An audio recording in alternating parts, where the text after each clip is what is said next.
శ్రీ గురుభ్యో నమ. శ్రీమాత్రే నమ. సత్సంగ పరివారానికి సాదరాహ్వానం. జగన్మాత అనుగ్రహంతో ఈరోజు మనము జగద్గురువులు శ్రీ శ్రీ ఆదిశంకరాచార్య విరచిత సౌందర్యలహరి స్తోత్రంలోని 16వ శ్లోకాన్ని సూక్ష్మంగా తెలుసుకునే ప్రయత్నం చేద్దాం. గం గణపతయే నమః. శ్రీమాత్రే నమః. కవీంద్రాణాం చేతః కమలవన బాలాతపరుచిం భజంతే ఏ సంతః కతిచి తరుణామేవ భవతీం విరంచి ప్రేయస్యాస్తరుణతర శృంగారలహరీ కభీరాభిర్వాగ్భిర్విదధతి సతాం రంజనమమీ. శ్రీమాత్రే నమః. పరబ్రహ్మ స్వరూపిణి జగన్మాత యొక్క ఆరుణ్యమను రూపాంతర ధ్యానం చేసే సాధకులకు కవిత్వ ప్రాప్తి లభిస్తుందని ఆచార్యులు వారు ఈ శ్లోకంలో వివరించారు. పూర్వ శ్లోకంలో సాత్విక ధ్యానం ఉపాసన ఆచార్యులు వారు తెలియచేశారు. ఈ శ్లోకం రాజస ధ్యానం శ్లోకోపాసన అయి ఉన్నది. ఆచార్యుల వారి భావన, హే భగవతి, నిన్ను భజించే కవీంద్రుల చిత్తములకు బాలభాస్కరుని లేత కిరణముల వంటి నీ అరుణకాంతుల ప్రసార వీక్షణ మహిమ వలన సరస్వతీ కటాక్షం లభించి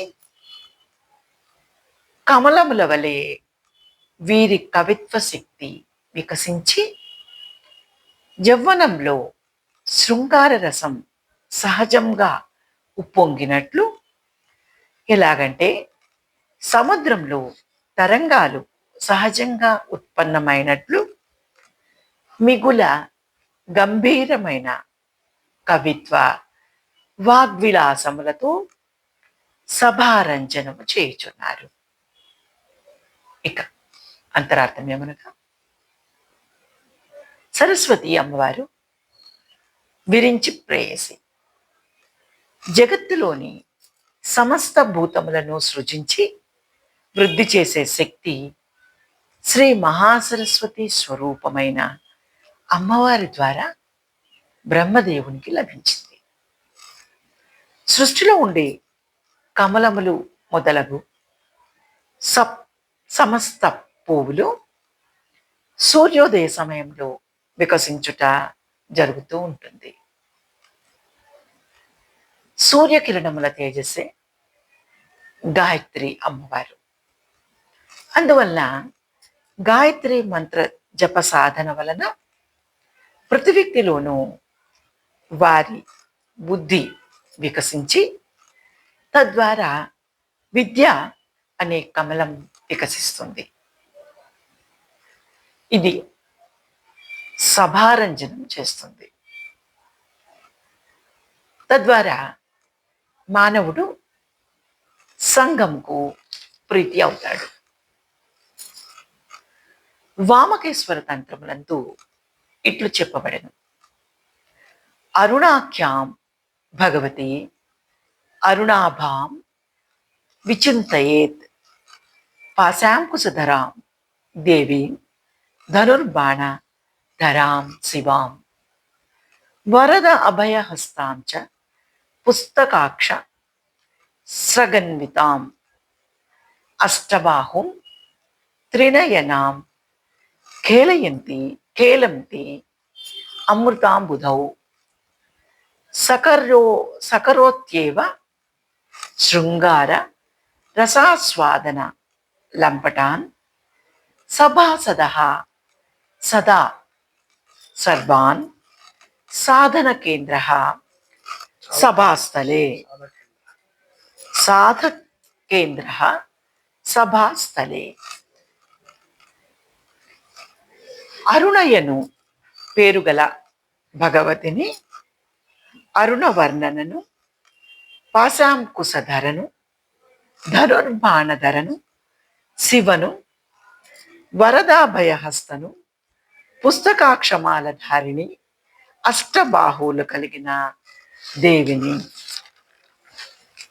మూడు నేత్రములు గల భగవతిని, అమృత సముద్రమునందు క్రీడించుచున్న దేవిని ధ్యానము చేయు సాధక శ్రేష్ఠుడు సభాస్థలమునందు ఉన్న సభాసదులు ఎల్లరును శృంగార రసాస్వాదనాసక్తులను సదా చేయుచున్నారు.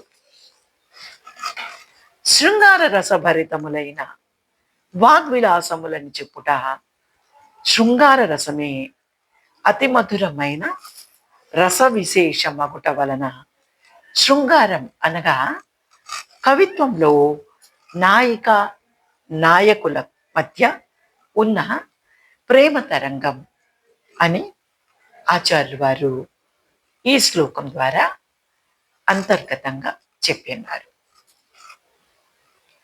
కొందరు దేవీ రూపంను అరుణవర్ణంగా మనసున ధ్యానితురు.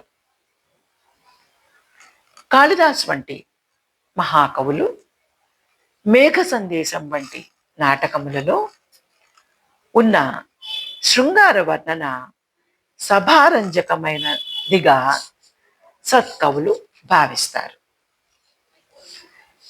ఈ శ్లోకము వాగ్భవ కూటమి మొదటి ఖండ జపమహిమే, రెండవ కూటమి కామరాజ కూటమి జప ఫలము. కామరాజ కూటమున బీజ తురీయము, కామరాజ కూటమున ఈం బీజ తురీయము గుప్త మహాసారస్వత మంత్రము. కామరాజ కూటమున ఈం బీజ తురీయము గుప్త మహాసారస్వత మంత్రము. కాళిదాస దేవీస్తవ లఘుస్తవం నందు ఈ విషయం వెల్లడై ఉన్నది. లలితా సహస్రంలో హయగ్రీవులు వారు శ్రీమాతను కళానిధి, కావ్యకళ, రసజ్ఞ, రససేవది, కావ్యాలాప వినోదిని అని స్తుతించారు. మొదటగా కళానిధి. కళానాం నానా విధతయా పూర్వం వర్ణితానాం నిధి. ఆత్మైవాస్య షోడశీ కళ ఇది బృహదారణ్యకోపనిషత్. ఆత్మానాం జీవానాం నిధిర్వా చంద్రమండల రూప వా. కళలకు నిధి గను వంటిది, జీవులకు ఆశ్రయమైనది. చంద్రబింబ స్వరూపురాలు, కర్మలన్నీ ఉంచబడిన ప్రదేశము అయి ఉన్నది జ్ఞానస్వరూపురాలు. బృహదారణ్యకోపనిషత్తులో ఆత్మయే 16వ కళ అని కలదు. ఆత్మ అనగా జీవుడు.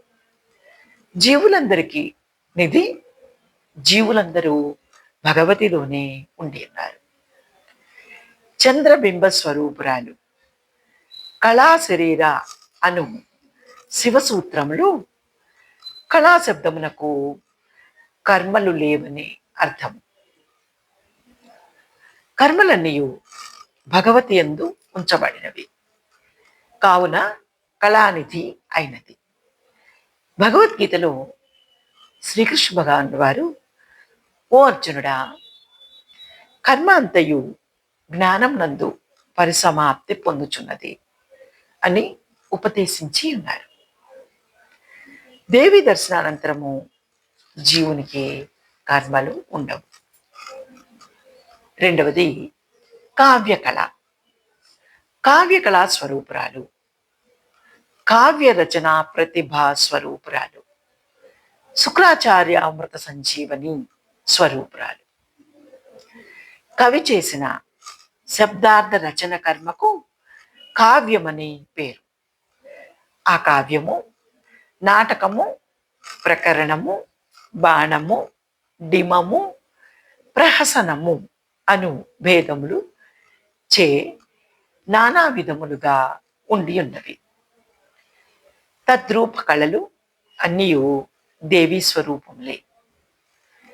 శుక్రాచార్యునికి మృత సంజీవని విద్య దేవి అనుగ్రహమే. ఇది పరావిద్యలో ఒక స్వరూపం. మూడవది రసజ్ఞ. శృంగారాది రసములు తెలిసింది. నవవిధ భక్తి స్వరూపములు 9. వీనికి భక్తరసము భక్తి రసము కలిపినచో 10 అగును. రసములను లేక రుచులను గ్రహించు ఇంద్రియ స్వరూపురాలు. ఈ ఇంద్రియ జ్ఞానము లేనిచో జీవులు తాము స్వీకరించు ఆహారము యొక్క గుణములను తెలుసుకొనలేరు. 4వది రససేవధి. బ్రహ్మానంద రసమునకు గని నిధి వంటిది. రసముల నిధి కలది. క్షీణించని బ్రహ్మామృత రసస్వరూపురాలు. రసమే పరబ్రహ్మ అని బ్రహ్మాండ పురాణం నందు ఉన్నది.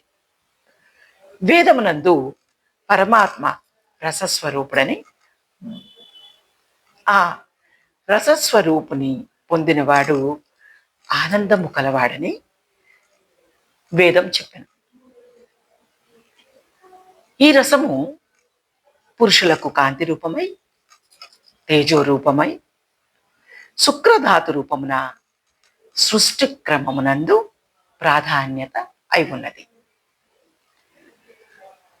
ఆనందం లేనివాడు జీవించలేడు, బ్రతకలేడు. ఇది రసాస్వాదన ద్వారానే వస్తుంది. ఇదే జీవునకు ప్రాణము అయి ఉన్నది. కళానిధయే నమః, రససేవధయే నమః అనునవి పుంలింగములు. బహువ్రీహి సమాసము అర్థం చెప్పినచో, బహువ్రీహి సమాసార్థము చెప్పినచో స్త్రీలింగ ప్రయోగము విద్యై సేవధ్యై అని కూడా ప్రయోగించవచ్చు. కావ్యాలాప వినోదిని. కావ్యోక్తులతో మిక్కిలి సంతోషించున్నది. కావ్యానాం వాల్మీక్యాది మహాకవి కృత ప్రబంధ విశేషాణం 18 లక్షితానాం రూపక భేద భిన్నానాం ఆలాపేన విశిష్య మోదతే ఇది తథా. వాల్మీక్యాది మహాకవులు రచించినవియు, 18 వర్ణనలతో కూడినవియు, రూపకాత్మములను అగు కావ్యముల ఉక్తులతో విశేషంగా సంతోషించున్నది జ్ఞానస్వరూపురాలు భగవతి అయి ఉన్నది. జగదంబ విచిత్ర మాత్ర కిం పరిపూర్ణ కరుణాశుచేన్మయి అపరాధ పరంపరావృతం నహి మాత సముపేక్షతే సుతం. ఇది ఈ శ్లోకం యొక్క సూక్ష్మ వివరణ. జగన్మాత అనుగ్రహం మనందరి మీద కలుగుగాక. శ్రీమాత్రే నమః.